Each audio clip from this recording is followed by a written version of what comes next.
Hi Fire Signs, Aries, Leo, and Sagittarius. Welcome po sa ating channel at ito ay inyong Daily Gabay Tarot Reading for May 12, 2024. Please be reminded, kung naka-resonate kayo, comment down. Kung hindi kayo naka-resonate, ibigay niyo po sa iba kasi general reading po ito.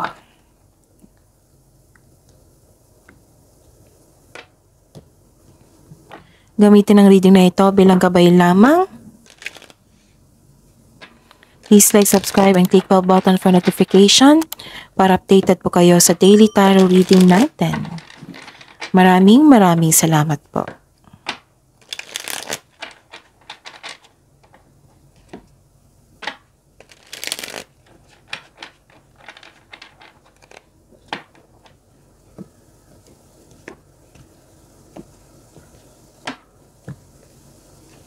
Spirit's Guide, mga ganap po sa araw na ito, May 12, 2024. Para po kay Aries, Leo, and Sagittarius, I need 3 cards po.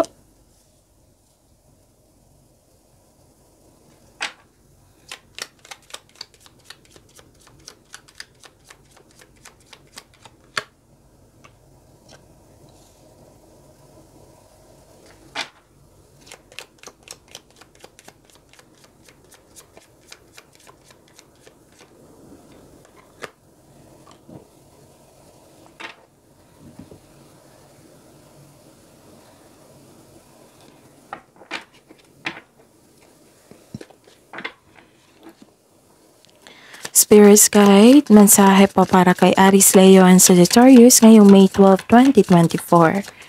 I need 2 cards po.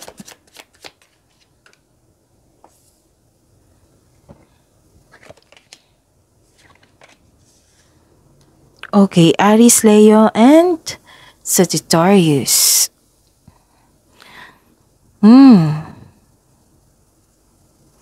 May nakita ko ditong galit kayo.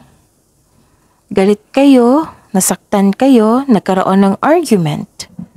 Pwede din naggumawa kayo ng desisyon tungkol sa passion nyo. Pero nahihirapan kayo dito. Nahihirapan kayo sa paggawa ng desisyon. At may nakita ko dito, lahat naman tayo adult dito. May nakita ko ditong rough sex and sex without emotions. May nakita akong obsession dito, an addiction. It might be you, it might be your kasamahan dyan na may nagkwento sa inyo na bigla kang nagbigay ng nagkaramdam ka ng concern, pwede.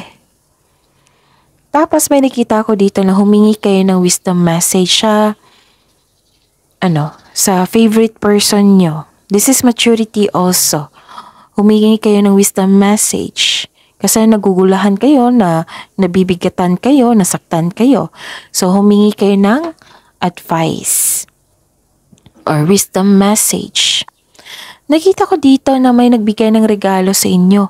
Pwedeng tulong. Tulong is yung pagbigay ng wisdom message. Nakaramdam ka ng suporta sa taong ito. Tapos,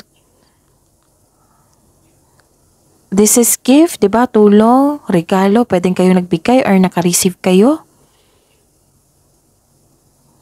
Naka-receive kayo ng grasya, abundance, love is blooming, and nagkaroon ng pleasure. Nagkaroon ng, anong tawag dito?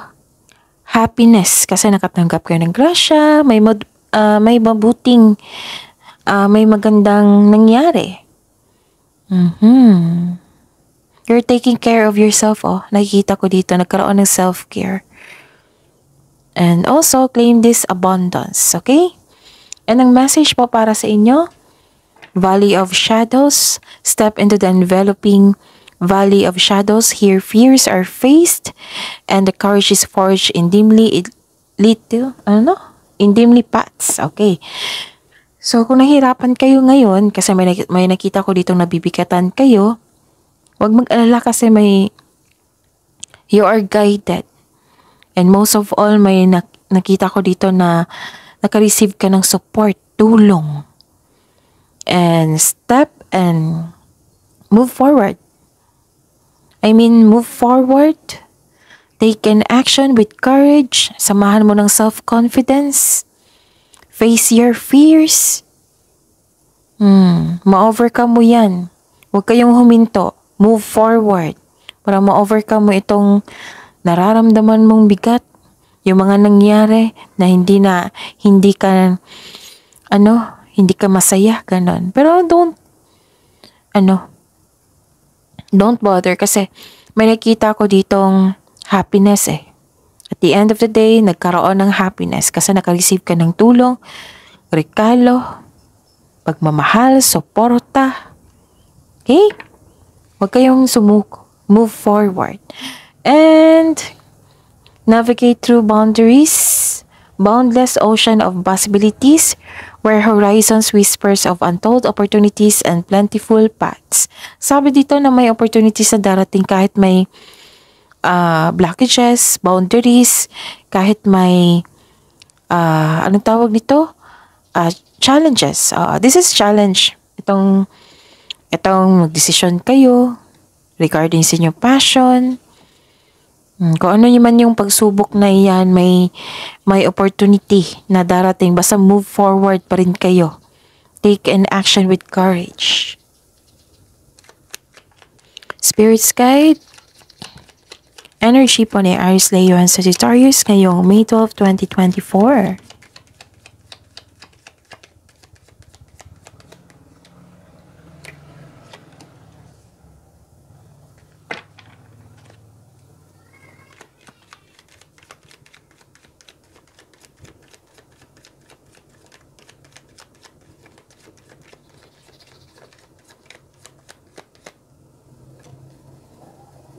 Okay.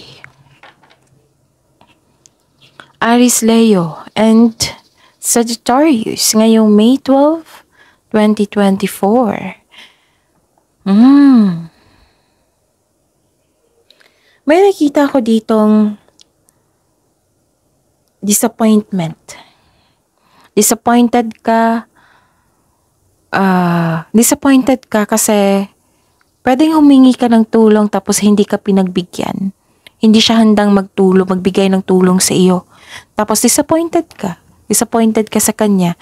Tapos disappointed ka sa isang tao kasi may high hopes at expectation ka sa kanya na hindi niya nabigay. Pwede din. Parehas lang pala. So, ayun. Nagkaroon ng perfectionism dito eh. Naging perfectionist. Oo, may concern na regarding sa perfectionism. May nakita ko dito na yung dati mong maliligaw or yung maliligaw mo ngayon, biglang nag-iba, biglang nagbago.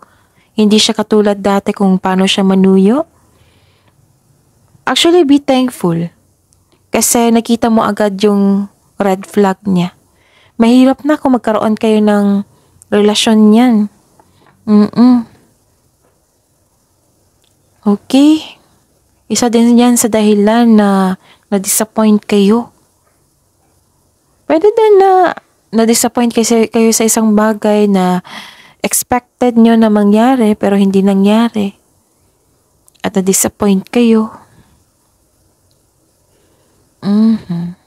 So, paalala lang po, Aries, Leo, and Sagittarius, huwag nyong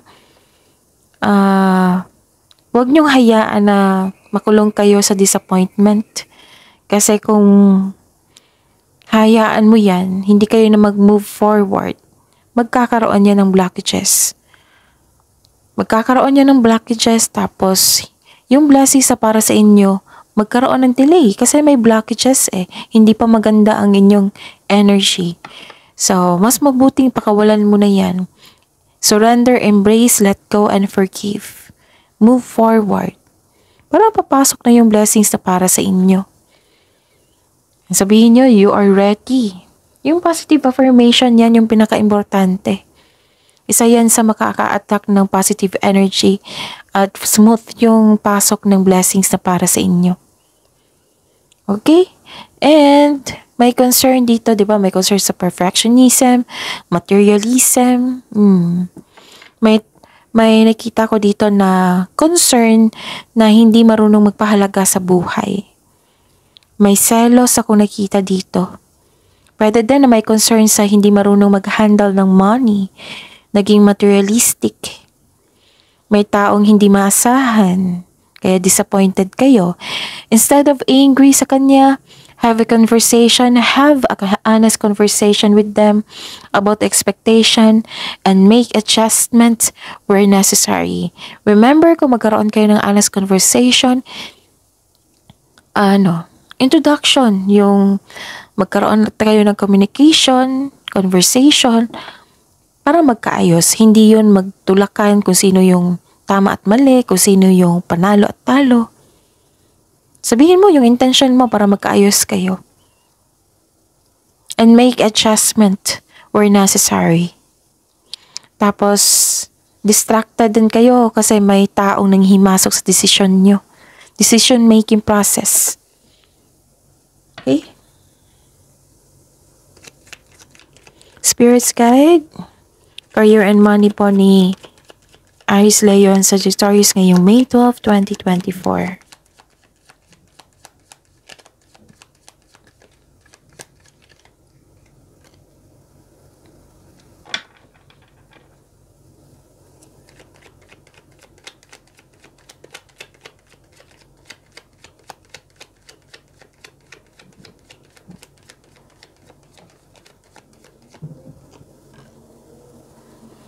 Okay, by the way, Aries, Leo, and Sagittarius, sa mga hindi pa nakapanood ng weekly Gabay Tarot reading nyo, panoorin nyo po.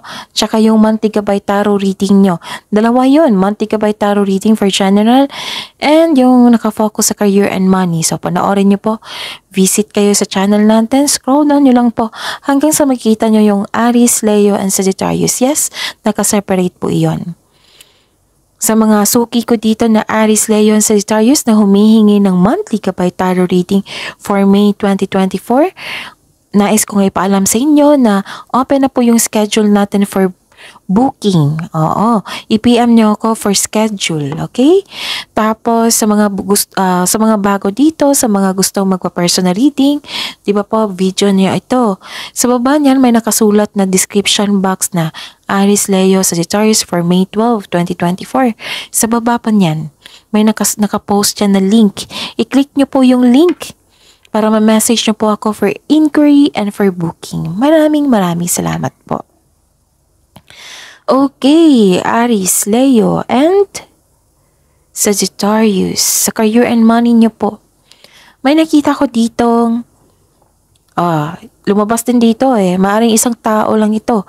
Yung perfectionist sa tao at very aggressive. Sabi po dito ng card nyo po na mag-ingat po kayo sa taong masakit kung magsalita. Tapos sa panghinaan ka lang loob dito, hindi mo alam kung kailan susugod o atras sa isang hamon.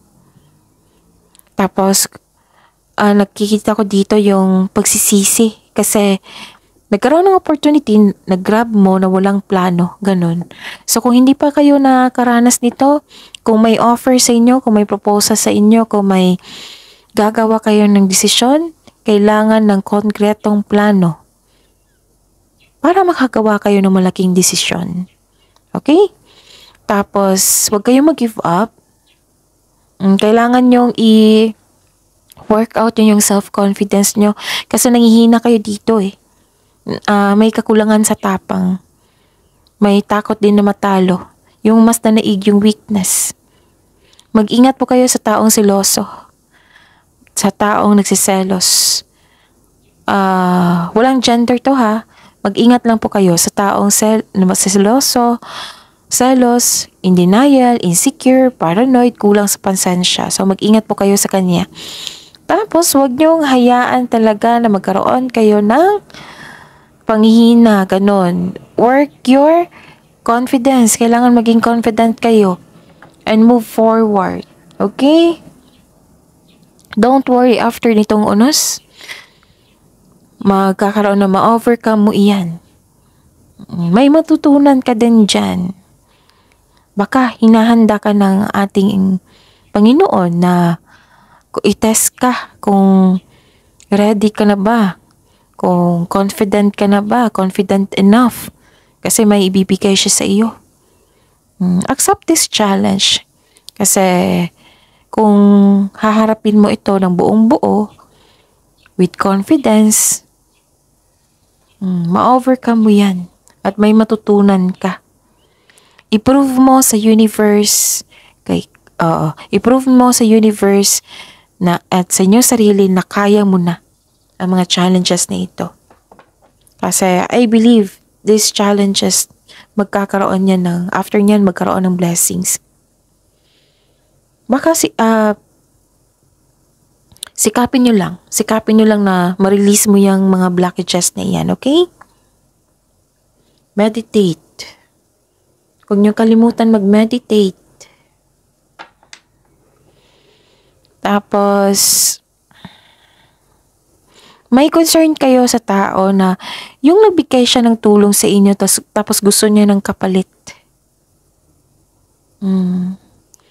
Tapos, yun, lumabas na naman dito na may concern kayo sa taong hindi nagbigay ng time o halaga sa kanyang kaperahan, sa kanyang trabaho.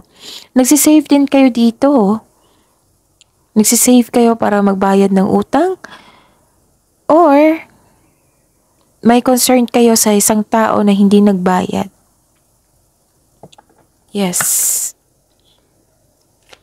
Spirit's Guide, Love Life, Self-Love, Partnership, and Romance ni Aries Leon Sagittarius ngayong May 12, 2024.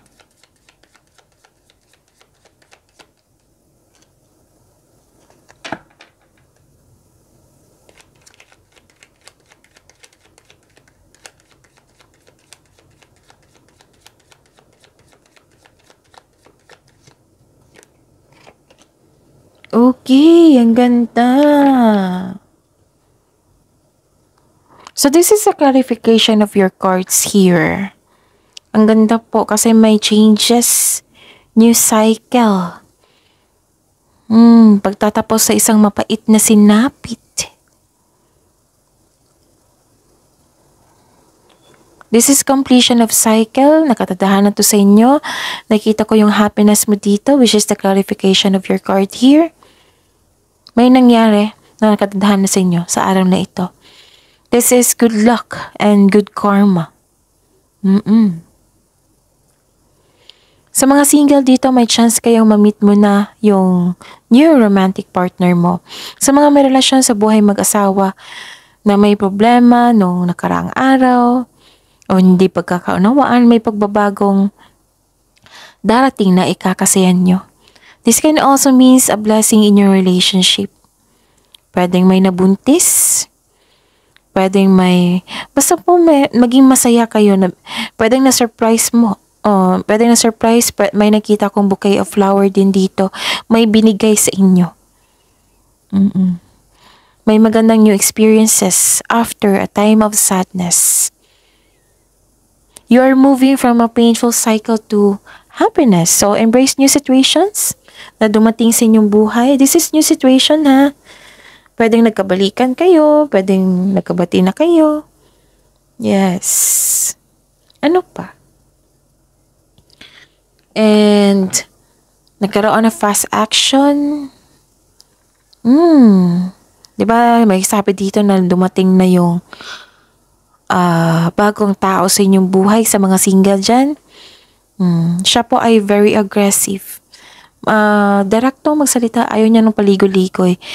Very charming po siya at passionate po siya na kung magiging partner mo siya, ha, magiging passionate partner ito. Very active kang suyuin. Yes. A new relationship are moving extremely fast. May kakasagot mo lang sa isang tao na sobrang bilis. Sobrang bilis talaga ng pangyayari. May paalala po ang card po dito sa inyo, Aries, Leo, Sagittarius, na try nyo munang mag-enjoy sa mga moment without getting too carried away. One step at a time, hinay-hinay. Ilan sa inyo makakatagpaw ng bago while traveling? Okay, so tingnan ko muna kung yung repeating number. Kasi may humihingi.